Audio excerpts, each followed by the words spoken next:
Olá, você do 7º ano, muito bem-vindos a mais uma videoaula de robótica. Espero que vocês estejam todos bem. Vamos retomar lá de onde a gente parou na semana passada. Vamos fazer uma síntese para que possamos juntos compreender aqui o sentido de cada uma das palavras e projetos mencionados aqui para vocês, ok? Então vamos lá, turminha, visualizando de onde nós paramos nessa informação aqui do loop e etc. Nós vimos aí sobre a questão de fazer um ou mais fluxogramas, e agora nós vamos para a questão de entender o seguinte, que nesse programa existem dois blocos iniciais que vocês fizeram semana passada, nesse que vocês perceberam ali a exposição na semana passada. Esses fluxogramas fizeram ali duas ações diferentes. Lembram que a gente estava conversando ultimamente? Nós temos ali a exposição de que pode haver dois fluxogramas diferentes. Então, nesse fluxograma, nós fizemos aí em paralelo uma funcionalidade diferente. Hoje nós vamos falar um pouquinho, diferentemente do da semana passada, sobre o fluxograma 1, que vocês já conhecem aí a programação em paralelo. Então, nós vamos dar início ao fluxograma. Esse fluxograma que a gente vai falar hoje, sobre o quê? A utilização do controle remoto, com alguns botões que serão utilizados para o controle, tá? Então, com a entrada analógica VAL5 configurada para IR, essa configuração nós faremos a partir do painel de estados. Quem lembra do painel de estados? Onde nós fazemos essa parte aí de configuração, modificação? Lembra que para nós fazermos isso, nós voltamos lá no iniciar de tudo, ó. Vocês viram que a exposição, certo, do nosso microcontrolador na semana passada. Estou apenas voltando para que você relembre, caso tenha esquecido. Tá? Toda a questão que nós falamos de modificação, nós usamos no nosso software. Inclusive, nós usamos os valores para isso, justamente para isso. Então, esses valores são chamados de IR, tá? Então, retomando de onde paramos, para que você possa aí não perder o fio da meada. Então, vamos lá. Com a entrada analógica VAL5, configurada aí para IR, nós temos o quê? O microcontrolador em modo conectado com software. E com o controle remoto apontado para o microcontrolador, nós vamos pressionar os botões do controle remoto que desejamos utilizar para controlar o robô. Lembrando que o robô deverá ter as seguintes funções. Quais são essas funções? Andar para frente, virar à direita, virar à esquerda, parar. Então, para exemplificar, para você entender melhor esse conceito, olha só. Serão utilizados os botões identificados nessa imagem aqui, com seus respectivos valores. Então, esse botão aqui representa o número 56, andar para frente. O botão aqui selecionado em roxo, temos o número 9, que vai significar virar à direita. Este outro botão será o 73, virar à esquerda. E esse outro botão, o 88, recurso parar. É importante ressaltar que esses valores foram tomados a efeito de exemplo, que para o seu robô poder ser usado, pode ser usado qualquer botão com diferentes valores, tá bom? Esse é apenas um que a gente vai usar como exemplo lá na nossa sala de robótica, na nossa aula de robótica, na aula prática, onde vocês poderão perceber o uso desses valores. Com os valores registrados, vocês já anotaram, por exemplo, andar para frente, 56, virar à direita, 9, 73, virar à esquerda, 88, parar. Então, com os valores registrados, nós criaremos o fluxograma de modo a cada um dos valores definidos executar uma função. Sabemos que andar para frente igual a 56, virar à direita igual a 9, virar à esquerda igual a 73 e parar igual a 88. Então, podemos criar rotinas paralelas para cada uma das ações. Iniciaremos criando uma rotina para que o robô ande para frente se o controle remoto enviar o valor 56. Para isso, usaremos o bloco decisão, que verificará se o valor se IR igual a 56.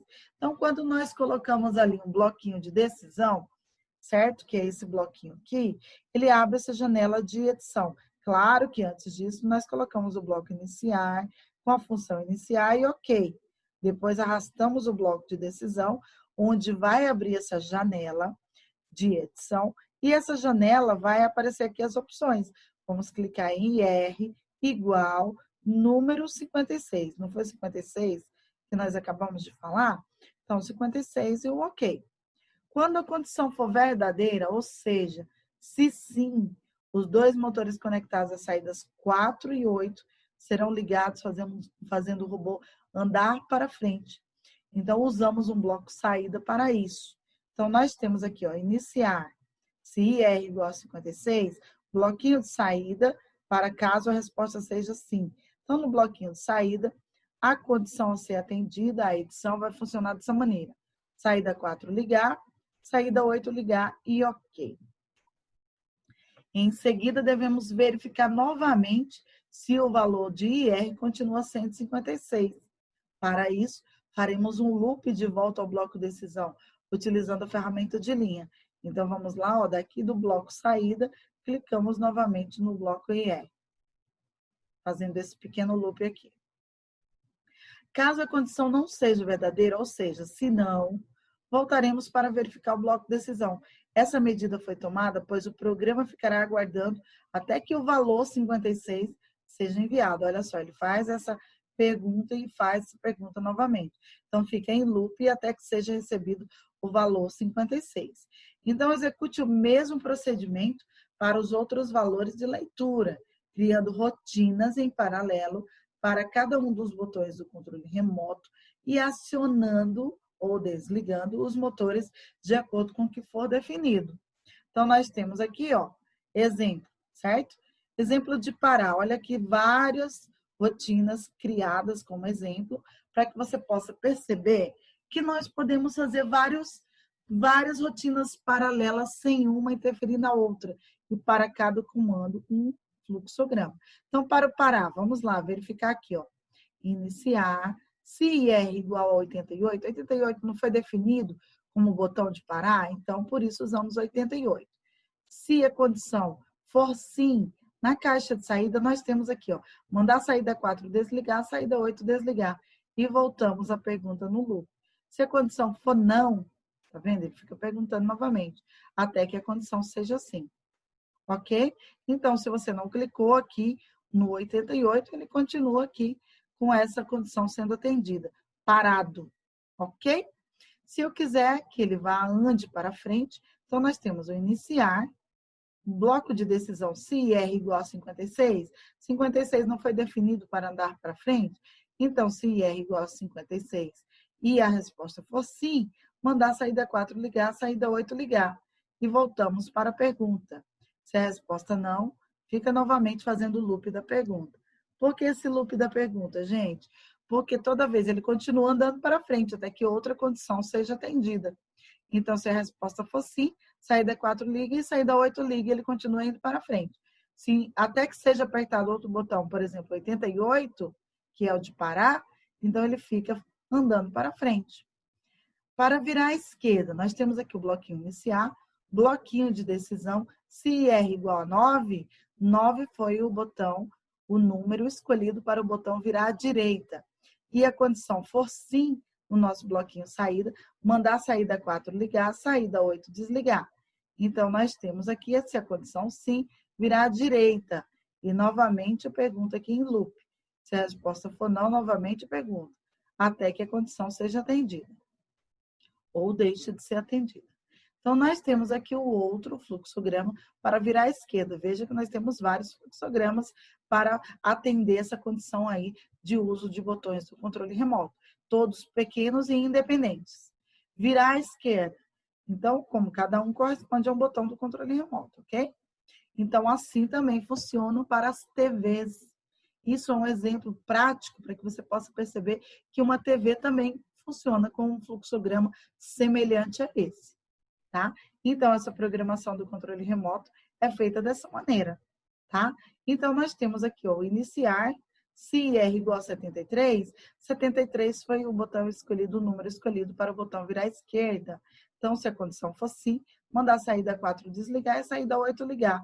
E a pergunta novamente, se não, então nós temos até que a pergunta seja atendida. Então, nós temos aqui exemplos.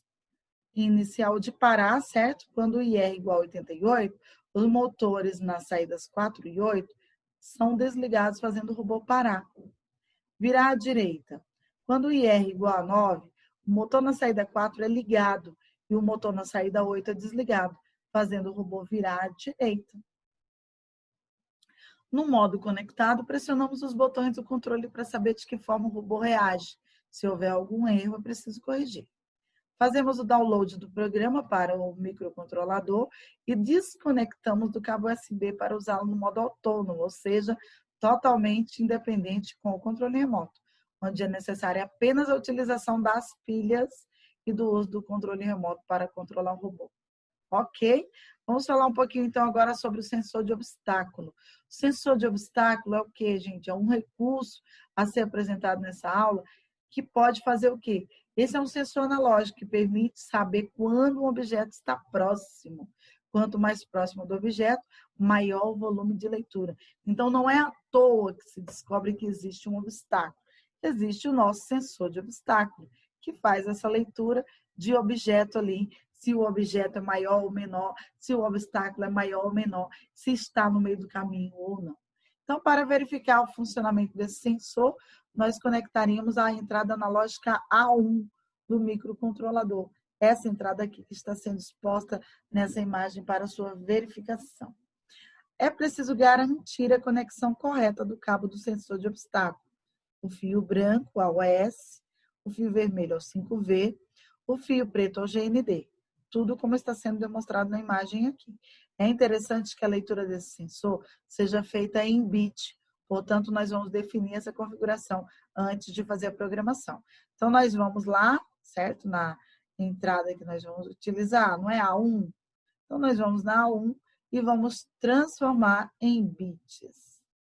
E aí, nós conectamos o sensor de obstáculo, a entrada analógica A1, do modelo X3.6, e no modo conectado, observamos as variações de leitura aproximando a mão ao sensor, lentamente, para você verificar a modificação da pressão ali, da temperatura, do modo de leitura, da variação do sensor. Você observará que quanto mais próximo o objeto do sensor, maior a leitura. Vejam aqui um exemplo. Objeto próximo ao sensor, então a nossa leitura fica em 934 aproximadamente. Objeto distante do sensor, olha só, sumiu, ficou só 30. Então essa leitura é feita justamente para a utilização de quê? Desse sensor. Então nós temos um sensor de obstáculo que demonstra que a gente pode ultrapassar obstáculos, desviar de obstáculos, assim o nosso robô fará. Ok? Então, vamos ver aqui um pouquinho da nossa montagem mecânica para que possa acontecer toda essa estrutura, para que possa acontecer toda essa programação na estrutura do robô. Tá? Então, a lista de peças é muito importante, analisar quais peças são utilizadas para a criação do projeto, ok? Nesse caso, nós teremos a utilização de 2 parafusos de 20 milímetros, 4 parafusos de 6 milímetros, 6 porcas comuns, uma plataforma 1x3x1, um sensor de obstáculo, um mancal 2x5x2. Para a fixação do sensor à estrutura mecânica, como mostrado nessa imagem aqui. Essa estrutura mecânica mostrada na aula 1, da parte 1 da estrutura mecânica. Então, nós vamos usar essas peças a essa estrutura aqui. Então, nós vamos acoplar, ok? Então, nós iremos fazer o seguinte, utilização do nosso sensor de obstáculo. Ó, temos aqui a parafusagem dos parafusos corretos com as porcas, certo? Então, nós vamos fazer o seguinte, ó. Cada uma dessas utilizações é preciso utilizar o que está sendo demonstrado. A imagem demonstra a cor a ser utilizada de cada parafuso e porca. Feito isso, a utilização do sensor de obstáculo inserida aqui e feita a conclusão com as porcas comuns. Também temos aqui, ó, a parafusagem correta, com os parafusos maiores aqui, ó, em vermelho. Sempre demonstrando aonde ficou, tá? Ó, aqui, como na imagem, que vocês podem perceber, aonde vai estar sendo utilizada cada uma dessas partes. Então, nós temos o fluxograma que montaríamos nessa etapa para fazer com que o robô se locomova para a frente, até que seja detectado um obstáculo. Quando o obstáculo for detectado, o robô desligará os motores imediatamente. Então, primeiramente, é necessário observar a que distância do obstáculo o robô deverá parar. No modo conectado, aproximaremos então o sensor do obstáculo e anotaremos o valor para a distância que seja ou que desejamos que o robô pare, tá bom? Esse valor será utilizado para comparação no bloco de decisão. No exemplo abaixo, que vocês podem perceber aqui, foi definido que o robô pare a uma distância em que seja detectado um valor maior que 70. Então, ligando os dois motores, ó, tá? E verificando se a leitura é maior que 70 e desligando os dois motores. Então, esse aqui é um exemplo para que você possa perceber a conexão disso. Ó. Iniciar, mandar a saída 4 ligar, saída 8 ligar. Se val 1 maior que 70 e a resposta for sim, mandar a saída 4 desligar e saída 8 desligar. Se não, ficamos aguardando até que essa condição seja atendida. E, por último, parar. Fazemos, então, o download do fluxograma e colocaremos no robô e o robô no chão. Deixaremos um objeto a uma determinada distância do robô e colocaremos o mesmo para funcionar. Então, vejamos o seguinte, ó, controle PWM. O que é isso, tia? Com o sensor de obstáculo, torna-se fácil evitar que o robô tenha alguma colisão. Porém, no exemplo anterior, o robô para de forma brusca, o que não é ideal para sistemas de frenagem.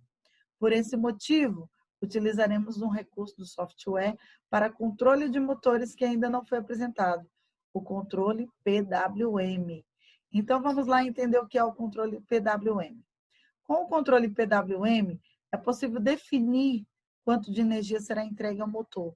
Dessa forma, pode-se controlar a sua velocidade. Um detalhe importante é que o controle PWM só pode ser utilizado nas saídas 5, 6, 9, 10 e 11. Portanto, eu preciso conectar os motores às saídas 5 e 6.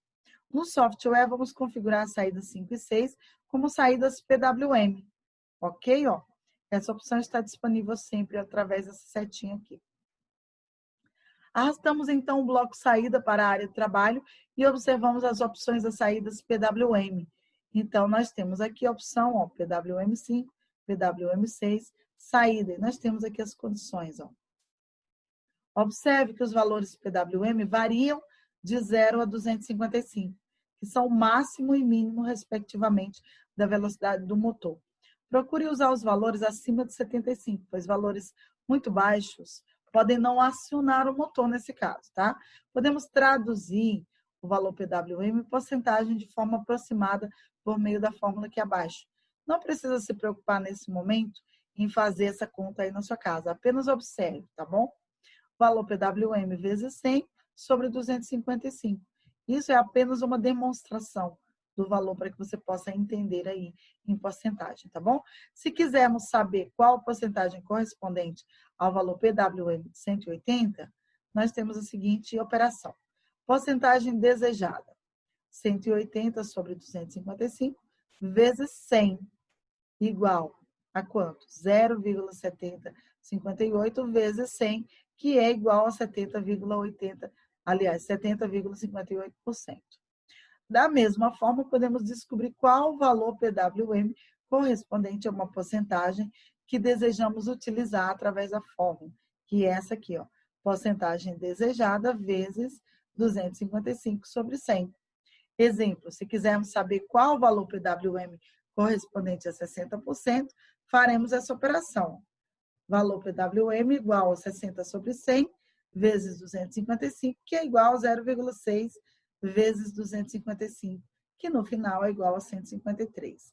Caso encontre valores PWM com casas decimais, será necessário arredondar o valor, pois o software somente usa valores PWM inteiros. Exemplo, se o valor PWM encontrado for 170,85, deve-se fazer o arredondamento para 171, pois caso coloque 170,85 no bloco, o software acusará o erro. Então, portanto, não precisa se preocupar ainda com essas fórmulas aqui, ok, turminha? Deixa essa parte de fórmula aqui para a gente ver lá na nossa aula presencial. Esse recurso é muito utilizado quando o robô está em ambientes fechados ou deve fazer curvas bruscas. que são situações onde se deve reduzir a velocidade. E, além disso, existem situações como abertura de portões elétricos, onde é necessário que o motor gire mais lentamente, tá? Então, aí na nossa próxima aula, nós vamos falar aqui, nós vamos continuar a partir do fluxograma 3, para que você possa entender um pouco mais sobre os controles PWM, ok, turminha? Então, espero que até aí tenha ficado claro que você precisa apenas se concentrar sobre a programação, o que é uma programação, os valores utilizados, o que é um sensor de obstáculo, qual é a ação dele na nossa vida real, como vocês viram. Também nós usamos exemplos reais aí de carro, de utilização de portões automáticos. Então, a robótica está presente aí em grande parte, na grande maioria da nossa vida, do nosso dia a dia, tá bom? Um grande abraço para você. Até a nossa próxima aula, turminha.